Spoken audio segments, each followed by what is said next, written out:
Under the fluorescent hum of the airport baggage claim, my phone buzzed. One new message in the family group chat. "We're busy." That was it. No "welcome home, Dad." No "sure, we'll be there." Just 2 words from my son, cold as the tile floor beneath my feet. 20 years in real estate had taught me to close deals, read markets, and outlast negotiations. But nothing had prepared me for that kind of silence. I stood there, luggage in hand, replaying the decades I'd spent chasing promotions, assuring myself I was building a future for them. I missed birthdays for business trips, skipped anniversaries for late-night meetings, and convinced myself quality mattered more than quantity. Turns out, they stopped waiting for both. The group chat used to be full of pictures, jokes, and love yous. Now it felt like a room I'd been locked out of, but something inside me snapped, quietly, like a rope fraying after years of strain. This wasn't just a bad day. It was a verdict, and I had a choice. Keep walking toward the life that made me a stranger to my own family, or turn around and fight for them, even if it was already too late. I was born in a small Ohio town where winters froze the pipes and summers baked the asphalt. My father died when I was 12, and my mother worked 2 jobs, nights at a diner, mornings at the factory, just to keep the lights on. Back then, I promised myself I'd never let my own family live like that. When I met Susan in graduate school, she was everything I'd dreamed of. Warm smile, quick wit, the kind of presence that made you forget the world's edges were sharp. We married the summer after graduation, full of plans for the kind of life we'd never had. A home by a lake, family dinners every night, kids who'd never wonder if their parents could afford the next meal. The first years felt like a fairy tale. I landed a junior position in a rising real estate development firm, and the promotions came quick. Each raise brought a little more comfort. A bigger car, a better neighborhood, vacations that made our parents jealous. We hosted dinner parties, bought Susan the piano she'd always wanted, and still had time for walks by the lake on weekends. I told myself I was building the foundation for a life that would last forever. But foundations can crack long before you see the fault lines. That evening in late October, I came home long after the sun had set. The house was dark except for the faint light spilling from the kitchen. My briefcase felt heavier than usual, though it was just papers and my laptop inside. I walked in expecting the smell of dinner, maybe laughter from the dining table. Instead, I found plates stacked neatly in the sink, the table cleared, and no one in sight. The chairs were pushed in, the air was still. The food had been cooked, served, eaten, and I hadn't even been a shadow in the room. I touched the table. It was cold. Business had been good, too good. Deals were closing faster than I could manage, and my boss trusted me with clients most executives twice my age couldn't handle. That trust came with a price. Flights every other week, phone calls during dinner, emails before bed. I told Susan it was temporary. "Once we secure this next contract, things will slow down," I said. They didn't. On our 10th anniversary, Susan waited at the restaurant alone.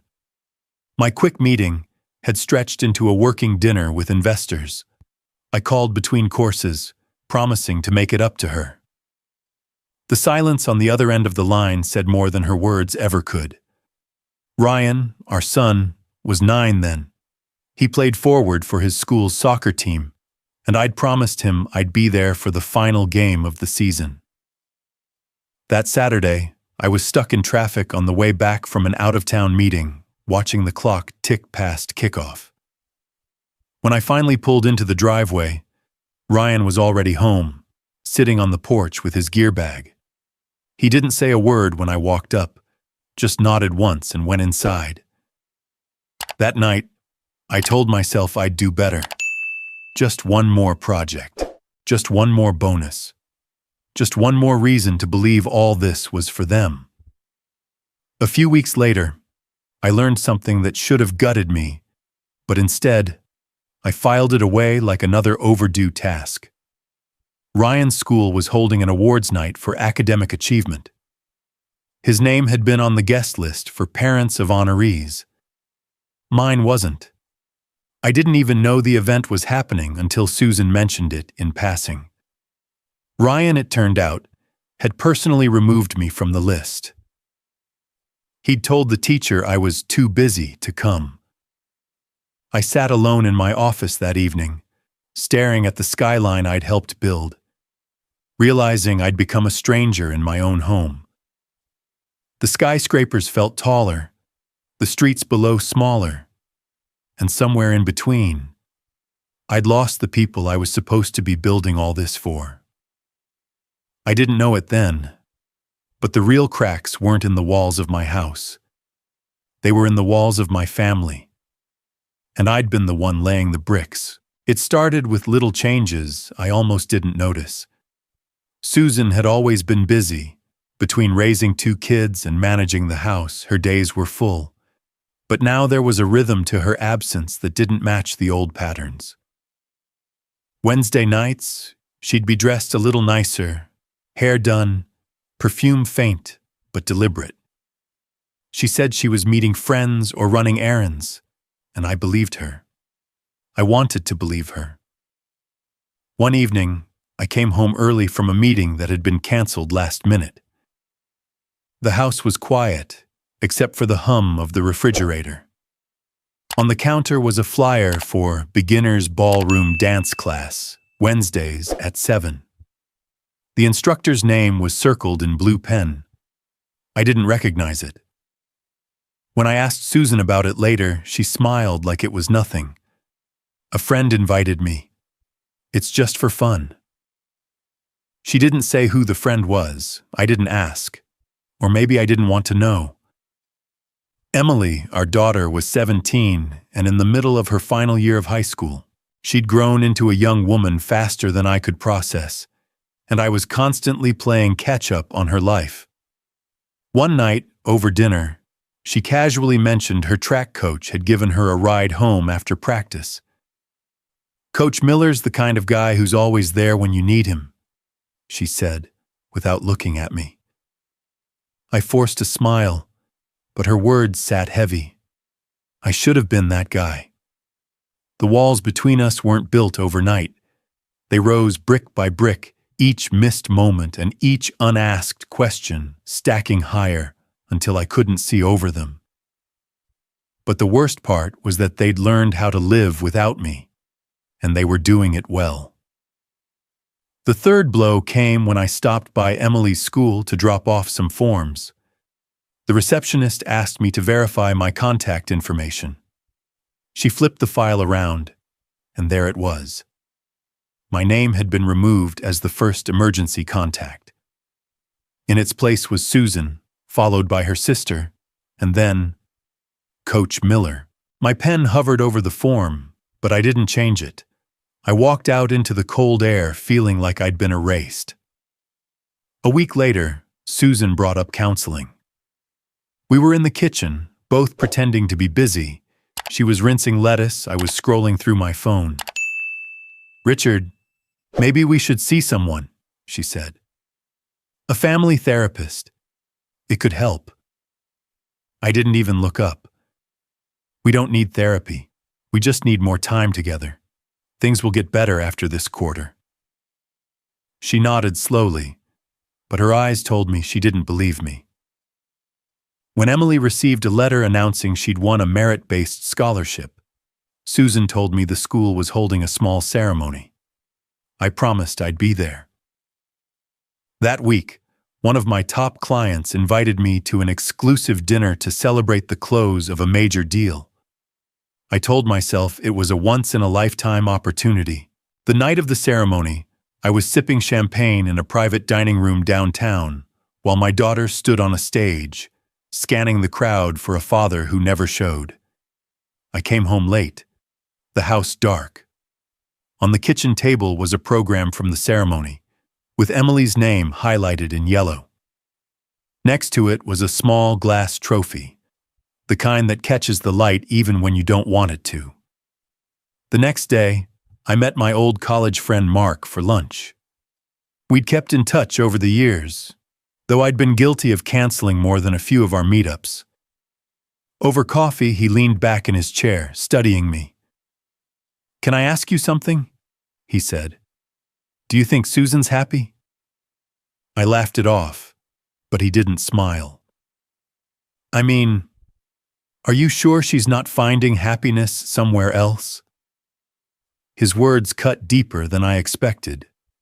I told him not to be ridiculous, but on the drive home, I kept replaying the way Susan smiled when she talked about her Wednesday nights.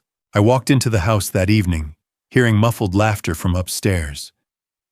Susan was on the phone, voice light in a way I hadn't heard in years.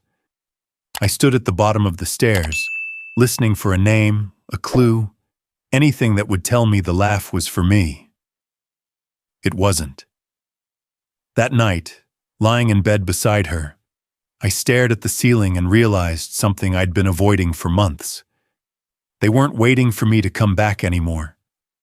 They'd built new rhythms, new bonds, new systems that didn't need me in them. And for the first time, I wondered if they even wanted me there at all. Emily's graduation day had been circled on the calendar for months, written in Susan's neat handwriting with a small gold star in the corner. I'd promised myself I would be there, no matter what. But the universe, or maybe my own choices, had other plans. The morning before the ceremony, my firm confirmed a last-minute signing for one of the largest contracts in my career.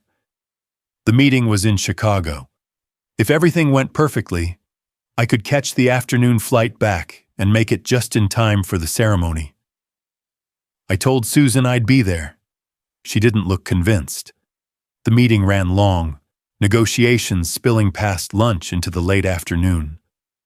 By the time I reached the airport, I was running on coffee and adrenaline. On the plane, I pictured walking into the auditorium just as they called Emily's name, giving her that proud father's nod. But weather delays grounded us for an extra hour. When we finally landed, the ceremony was long over. Standing at the baggage claim, I pulled out my phone and typed into the family group chat. "Flight lands at 5 p.m. Can someone pick me up?" I waited, telling myself they were probably still celebrating.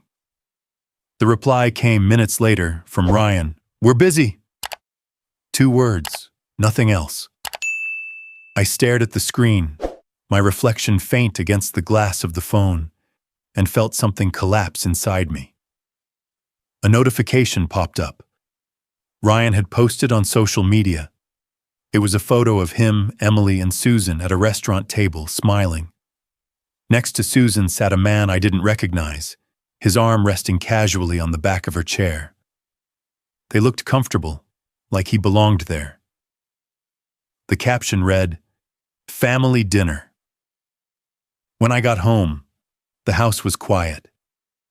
My suitcase sat by the door while I stood in the kitchen, staring at the refrigerator covered in magnets and photos. None of the recent ones had me in them. I heard the car pull into the driveway, the sound of doors shutting, voices carrying up the walkway.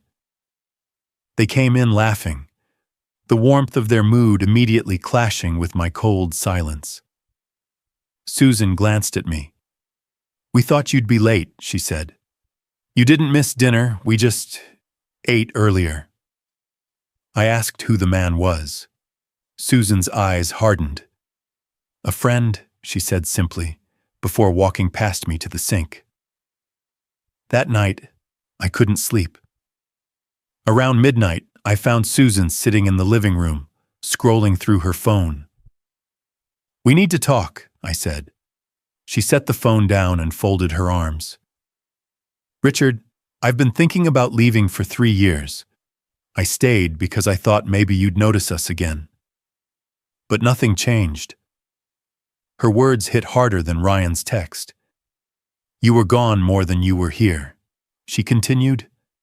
"Every plan we made together turned into a plan you made alone." The next day, I drove Ryan to practice. The silence in the car was thick until he finally spoke. "You know, Mom almost sold the house last year, right? While you were in California, we were going to move in with Aunt Lisa." I gripped the steering wheel, my knuckles white. "Why didn't you tell me?" I asked. He shrugged. "Because it wouldn't have mattered. You weren't here." That evening, Emily came into the kitchen while I was pouring a glass of water. She looked at me like she was studying a stranger. "I invited someone else to my graduation," she said. "I needed a father there, and you weren't going to make it." He showed up. He cheered for me. He took pictures. My chest tightened. "Who?" I asked, though I already suspected. "Mom's friend," she said, without a flicker of hesitation. "He's been around when you haven't. He's reliable." I didn't have a response. The truth was laid out in front of me like broken glass, each piece sharp enough to cut. My absence hadn't just left a void. It had been filled by someone else. Later, alone in my office, I looked at the skyline I once admired. The buildings seemed colder now, each one a monument to the time I'd traded away. My phone sat silent on the desk, the family group chat unread. For the first time, I understood what it meant to be replaced, not in a job, but in the life that was supposed to be mine. The Monday after Emily's graduation, I walked into my office and closed the door. For 25 years, that door had been a shield, separating me from the noise of the world so I could focus on the deals that defined my career. But that morning, the walls felt like a prison. My assistant buzzed in, reminding me of the quarterly meeting, the client luncheon, the documents waiting for my signature. I stared at the agenda for a long moment, then slid it aside. By noon, I'd typed a resignation letter and printed it on company letterhead. My boss tried to talk me out of it. "Richard, you're at the top of your game. You've got another decade in you, minimum." I shook my head. "I'm done.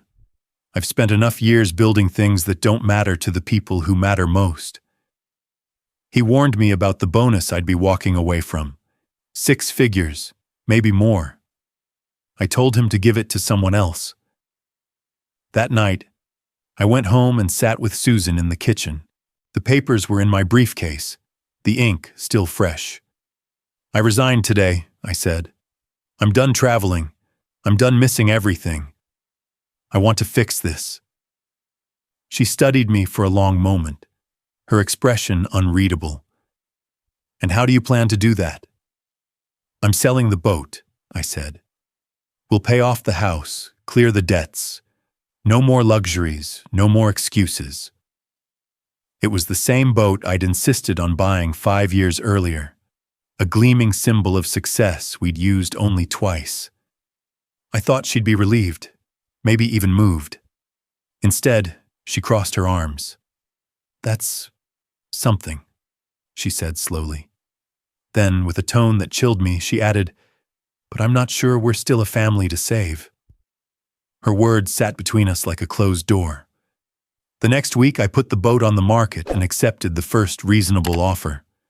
I canceled memberships, sold off the second car, and rearranged my schedule so I could be home every night for dinner. I even made a point of being the one to set the table, a quiet ritual to show I was present. But presence didn't mean comfort. Dinner became an exercise in endurance. Forks scraping plates, the occasional clink of glass, polite questions answered in clipped sentences. Ryan kept his eyes on his food. Emily barely spoke. Susan asked about my day without looking up, as if reading from a script. I tried to fill the silences. "How was practice?" I asked Ryan one night. "Fine," he said. "Coach says I'm improving." I offered to drive him next time. He shrugged. I'm good. Emily mentioned an upcoming track meet. I told her I'd be there. She nodded but didn't smile. Weeks passed like that. Small gestures met with guarded responses. I told myself it would take time. One evening, I was in the kitchen clearing the dishes when Ryan came in, holding my tablet. Dad, he said, his tone sharper than I'd heard in years. What's this? He turned the screen toward me. An email was open, the subject line bold. Offer to return, executive VP position, double compensation, my old company. The date was that morning. I felt the air leave the room. It's nothing, I said quickly. They reached out, I didn't respond. Ryan's eyes narrowed. Didn't respond yet, you mean? No, I said firmly. I'm not going back. But he was already shaking his head. It's hard to believe you when every time something big comes up, we lose to your job. He set the tablet on the counter and walked out. I deleted the email that night, but the damage was done. The doubt had been planted, not just in Ryan's mind, but in mine. The next day, I showed up at Ryan's soccer practice, standing quietly at the edge of the field. He barely glanced my way. Afterward, I offered to take him for dinner. I've got plans, he said, and headed to his car. I watched him drive off, wondering if my sudden presence felt like a spotlight he didn't want. At home, Susan was in the living room, flipping through a magazine. Ryan thinks I'm going back to work, I said. She didn't look up. Are you? No, I said. I meant what I said. I'm here for good. She closed the magazine and finally met my eyes. You've said a lot of things over the years, Richard. Let's see if this one sticks. Nights grew longer, conversations shorter. Every effort I made seemed to bounce off an invisible wall, but I kept showing up. Every dinner, every event, every quiet Sunday morning. I didn't know if it was enough. I didn't know if anything would be. What I did know was that I'd already lost too much to stop trying now. It began with an invitation I almost didn't believe was real. Ryan knocked on my office door one Saturday morning, his soccer cleats in hand. Tryouts for the club team are today, he said. Coach said I could bring someone for moral support. He didn't say you, but he didn't have to. I grabbed my jacket before he could change his mind. At the field, I stayed on the sidelines, resisting every urge to shout instructions or cheer too loudly. This was his moment, not mine. When he scored a goal during a scrimmage, he glanced my way for a split second, just long enough for me to catch the flicker of pride in his eyes. Afterward, we sat in the parking lot, windows down, the summer air warm around us. You played great, I said. Thanks for letting me come. He shrugged, but there was the faintest smile. Emily's shift happened more quietly. One evening, my phone buzzed with a message. Hey, Dad, can you look over my essay? It was the first time in years she'd reached out directly. I read every word of her college application draft, scribbled suggestions, and sent it back. She replied with a simple, thanks. This helped a lot.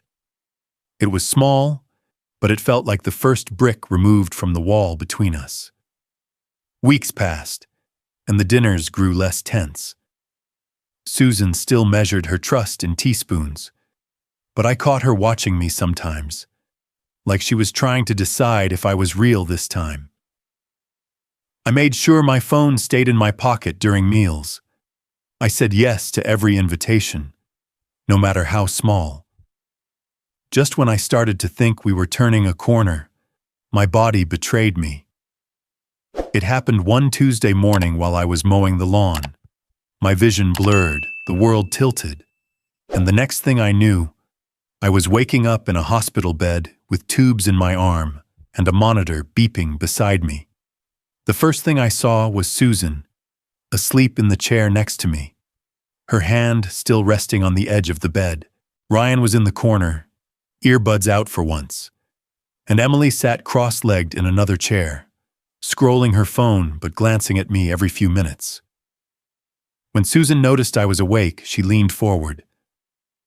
"They said it was exhaustion," she said quietly. "You've been pushing yourself too hard." I almost laughed. Years of pushing for work had never landed me here, but months of trying to rebuild my family had. For the next 2 days, they stayed with me. Susan read aloud from a magazine. Ryan told me about his team's upcoming matches, and Emily shared videos she thought I'd find funny. It wasn't dramatic or tearful. It was just togetherness, the kind I hadn't felt in years. When I was discharged, Ryan insisted on driving me home. The car ride was quiet, but not the uncomfortable kind. At a red light, he said, "Coach asked if you're coming to the first game." I told him I wouldn't miss it. This time, he didn't doubt me. A month later, Susan suggested a weekend camping trip. The 4 of us hadn't gone anywhere together in years, and I half expected someone to back out at the last minute. But that Friday afternoon, we loaded the car with tents, sleeping bags, and more snacks than we'd ever eat. The first night, we sat around the fire, the smell of pine in the air. Susan laughed at something Emily said, a real, unguarded laugh I hadn't heard in so long it startled me. She caught my eye across the fire, and for a moment, I saw the woman I'd married, not the guarded partner she'd become.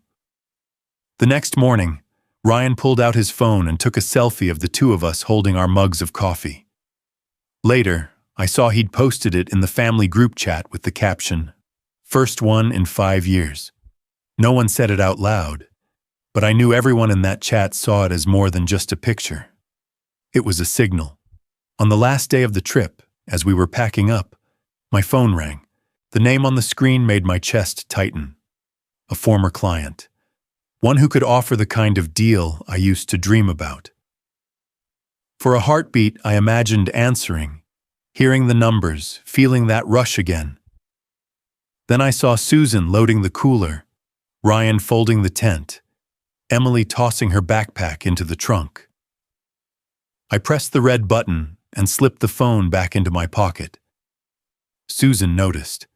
She didn't say anything, but when our eyes met, there was a softness there, a flicker of something we hadn't shared in years. Trust. For the first time in a long time, I felt like I was exactly where I was supposed to be. The conference room was filled with people in sharp suits and polished shoes, the kind I used to wear every day. I'd been invited to speak at a leadership summit, a place where once I might have bragged about closing deals and hitting quarterly targets. Now, the topic printed on the program beside my name read, "The Cost of Success and How to Avoid Paying It." When I stepped up to the podium, I scanned the faces in the crowd. Some were young, eager, not yet weighed down by the grind. Others were older, with the same lines in their faces I saw in my mirror, the kind that came from missed dinners and too many red-eye flights. I spent most of my life chasing something I thought was success, I began. Big house, luxury cars, the best schools for my kids. I told myself it was all for my family. But here's the truth. Success without your family standing beside you is failure. Period. A hush settled over the room. I told them about the missed birthdays, the cold dinners, the empty seats at ceremonies where my kids looked for me and found no one. I described the day I got a text from my son that simply said, "We're busy," and how it felt like the ground had opened beneath me. Then I paused, gripping the podium a little tighter. "I have to confess something," I said, my voice lower now. When I finally tried to fix what I'd broken, I was terrified. Not of losing my job or my reputation, but of something much worse. That my family might never forgive me. That I'd show up, and they'd still turn away. The words were heavier than I expected, but once they were out, I felt lighter. It wasn't easy, I continued. It took showing up every day, with no expectation of instant forgiveness. It took listening more than talking. It took putting my phone down, even when the world outside was calling. And slowly, piece by piece, they let me back in. When I finished, the applause was warm, sustained. Several people came up afterward, not to talk about business, but to share their own fears, their own missed moments. One man said, "You made me want to go home tonight instead of staying for the networking dinner." That felt better than any contract I'd ever signed. Back at home, the ripple effect was already visible. Emily had been offered a position in a competitive graduate program, one that would demand long hours, but she turned it down for one closer to home. "I don't want to disappear into my job," she told me. Ryan, now coaching a youth soccer team, made a rule for himself: never miss a game his players invite their parents to. Susan and I began talking about plans that had nothing to do with business or bills. On a sunny September afternoon, we stood in the same park where we'd taken our wedding photos, renewing our vows in a small, quiet ceremony. This time, there were no grand promises of wealth or success, just commitments to be present, to listen, to choose each other every day. Emily held the camera. Ryan stood beside me as my best man. Later that evening, back at the house, we sat around the dinner table, the same one that had once been cold and empty when I came home late. There was laughter, shared stories, and no one checking their phones. At one point, I leaned back and just listened, letting their voices wash over me like a song I'd almost forgotten. A few nights later, I was sitting in my office at home, the one I'd turned into a space for family photos and books instead of contracts and files. My phone buzzed with a notification from the family group chat. It was a photo: Susan, Emily, Ryan, and me, all huddled together on the couch, smiling. The caption read, "We're busy, loving you." I stared at it for a long time, a lump in my throat. That phrase had once been a knife. Now, it was the proof that I'd made it back to where I belonged. And this time, I wasn't going anywhere.